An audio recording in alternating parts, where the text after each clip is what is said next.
दोस्तों डीवी का केस किन किन के ऊपर हो रहा है? सभी के केस पूरी तरह से जड़ से खत्म हो जाएंगे। डीवी के केस के अंदर पति को कोर्ट के अंदर नहीं जाना पड़ेगा, इसका कोई भी प्रोसीजर कोर्ट के अंदर नहीं चलेगा।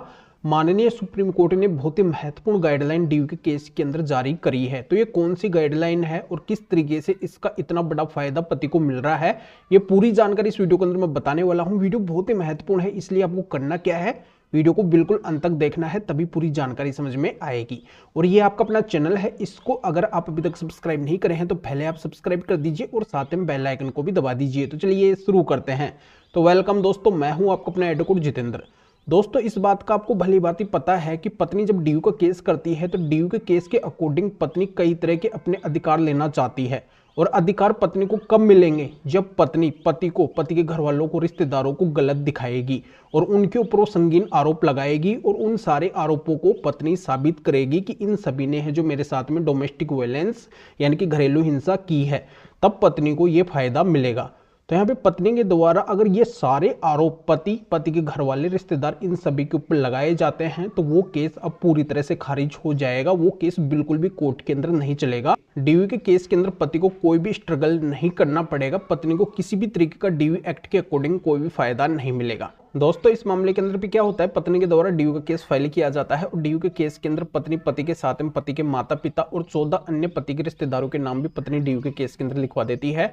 जो रिश्तेदार, जो रिलेटिव हैं वो काफी दूर दूर के होते हैं, अलग अलग राज्यों के अंदर भी निवास कर रहे होते हैं, तो उनका नाम भी पत्नी डीयू के केस के अंदर लिखवा देती है और कई सारे संगीन आरोप सभी के ऊपर लगाती है कि इन सभी ने मेरे साथ मारपिटाई की, इन सभी ने मेरे साथ हरासमेंट किया, मेरे से दहेज की डिमांड की, मेरी ज्वेलरी वगैरह इन सारे लोगों ने रख ली, मारपीट की, मुझे घर से बाहर निकाल दिया। तो इस तरीके के पत्नी के संगीन आरोप होते हैं और सभी के ऊपर समान रूप से पत्नी ये आरोप लगाती है। पर पत्नी ये आरोप तो लगा देती है, पर इस बड़ी बात को पत्नी भूल जाती है। इसके ऊपर पत्नी अपना दिमाग नहीं लगाती है कि जो रिलेटिव कभी आए नहीं है, काफी दूर दूर रह रहे हैं, अलग अलग राज्यों के अंदर रह रहे हैं, तो सभी मिलकर एक समान आरोप पत्नी के साथ में कैसे कर सकते हैं।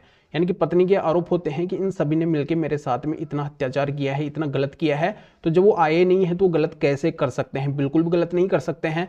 तो इन सभी के एविडेंस पत्नी के पास में नहीं होते हैं। तो इन सभी से प्रतीत होता है, माननीय सुप्रीम कोर्ट को ये लगता है, माननीय सुप्रीम कोर्ट के सामने क्लियर हो जाता है कि ये मामला झूठा है, बिना वजह परेशान किया जा रहा है, इन सभी का समय बर्बाद किया जा रहा है, इनको प्रेशराइज किया जा रहा है। तो इन सभी के आधार पर माननीय सुप्रीम कोर्ट के द्वारा पति पक्ष को एक बहुत बड़ी सफलता दी जाती है डीयू के केस के अंदर। और माननीय सुप्रीम कोर्ट के द्वारा क्लियर कर दिया जाता है कि अगर कोई डीयू का मामला कोर्ट के पास में आता है तो कोर्ट को पहले देखना होगा कि डीयू का मामला इनके ऊपर बनता भी है या फिर नहीं बनता है।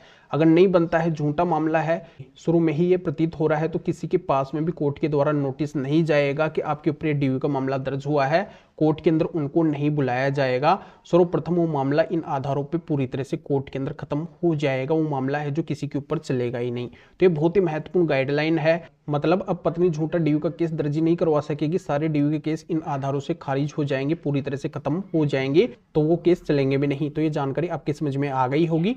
और भी अगर आपकी किसी भी तरीके की कोई भी कानूनी समस्या है तो स्क्रीन के ऊपर मेरे व्हाट्सअप नंबर शो हो रहे हैं, इसके ऊपर व्हाट्सअप मैसेज करके अपॉइंटमेंट बुक करवा के डायरेक्टली मेरे से कॉल के ऊपर बात कर सकते हैं।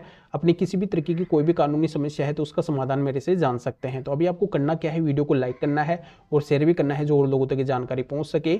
और इस महत्वपूर्ण जजमेंट का लिंक इस वीडियो को डिस्क्रिप्शन के अंदर दिया गया है। डिस्क्रिप्शन में जाके इस जजमेंट के बारे में आप अच्छे से जान सकते हैं कि मामला क्या है, और भी जानकारी आपके अच्छे से समझ में आ जाएगी। तो फिर आगे मिलेंगे आपसे न्यू टॉपिक के साथ में। आप सभी का बहुत बहुत धन्यवाद।